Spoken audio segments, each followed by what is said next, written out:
నేను నీకు ఏమి ఇయ్యలేను కదా, పేదవాడిని కదా అని నన్ను లోకు చేసి మాట్లాడక, నువ్వు ఏమి ఇయ్యలేవు అన్నట్టు. అయ్య బాబాయ్ నన్ను కూడా అంటున్నావు ఏమిట్రా, నేను అనుకుంటే అన్నీ ఇవ్వగలను, ఏమిస్తావు, అశనం గరళం, నువ్వు తినేదే విషం, నువ్వు కాబట్టి బతికవు, నాకు ఇస్తే చచ్చిపోతాను అన్యాయంగా అన్నట్టు.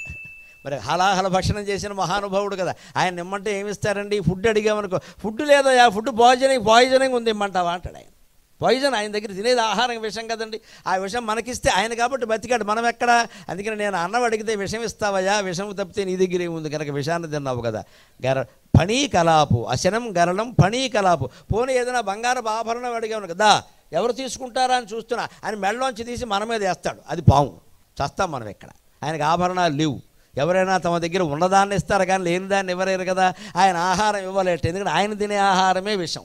ఆభరణాలు కూడా ఇవ్వలేట, ఆయన ఆభరణాలు పాములు ఇస్తే మనం ఎలాగండి, చూస్తేనే తట్టుకోలేం కదా, ఒంటి మీద పడితే తట్టుకుంటామా.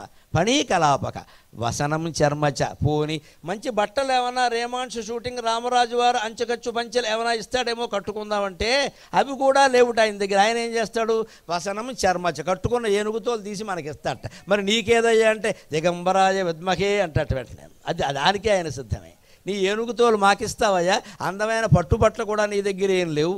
వాహనం పోని వాహనం మహోక్షక, పోనీ ఈ కాలంలో వాహనం అంటే కారు కదా, మంచి వాహనం ఏదైనా BMW లాంటి వాహనం మాకు ఇవయ్యా బాబు అంటే, నా దగ్గర ఉన్న వాహనం ఒకటి ఉంది దానికే పనిలేదు తీసుకో అంటట, అది మహోక్షక, మొసలి ఎద్దు. ఎప్పటి నుంచో నందీశ్వరుడికి ఏమీ ఈయన ఎక్కింది లేదు, 10 అడుగులు వేసింది లేదు. ఈయన ఎదురుగా ఆయన ఎదురుగా ఈయన కూర్చోవడమే పెళ్లి కూతురు పెళ్లి కొడుకులాగా, కదిలేదు లేదు అక్కడి నుంచి. అందుకే ఆ వాహనం మనకిస్తాడు. అప్పటికప్పుడు ఆ ఎద్దుని 10 ఏళ్ల పాటు నడిచే అలవాటు లేని ఎద్దుని మనం ఏదో దిద్ది పప్ప అన్నాం అనుకో, అది మన కింద పడేసిపోతుంది. శివుడే నన్ను కొట్టలేదు నువ్వెవడవయ్యా అని. అంచేత నీ వాహనం ఇమ్మంటే ఎద్దుని ఇస్తావు, అన్నం ఇమ్మంటే విషం ఇస్తావు, వస్త్రాలు ఇమ్మంటే చర్మం ఇస్తావు, ఆభరణాలు ఇమ్మంటే పాము ఇస్తావు. అందుకని సరదాకి ఏమంటున్నారంటే మమదాస్యసి కిం కిమస్తి శంభు, నాకివ్వడానికి నీ దగ్గర మాత్రం ఏముందయ్యా, నేనున్నట్టే నువ్వు ఉన్నావు, ఇక్కడ దొందే. అందుకని ఓ పని చేయి, తవ పాదాంబుజ భక్తిమేవ దేహి.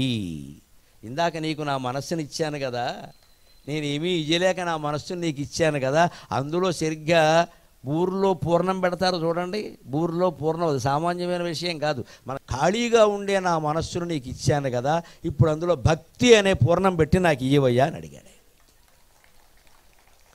మమదాస్యసి కిం కిమస్తి శంభో తవ పాదాంబుజ భక్తిమేవ దేహి. ఇందాక నేను నీకు ఏమి ఇయ్యలేక ఖాళీగా ఉన్న నా మనస్సును నీకు ఇచ్చాను కదా, ఇప్పుడు అందులో బూరులో పూర్ణం పెట్టినట్టుగా శివభక్తి అనే పూర్ణాన్ని పెట్టి నాకు ఇచ్చేసేయి అంటే, సారాంశంగా శివానంద లహరిలో ఏం చెబుతున్నారండి? మనస్సుని భగవంతుడికి అర్పించడం ఒక్కటే భక్తి, దాన్ని మించింది ఏదీ లేదు.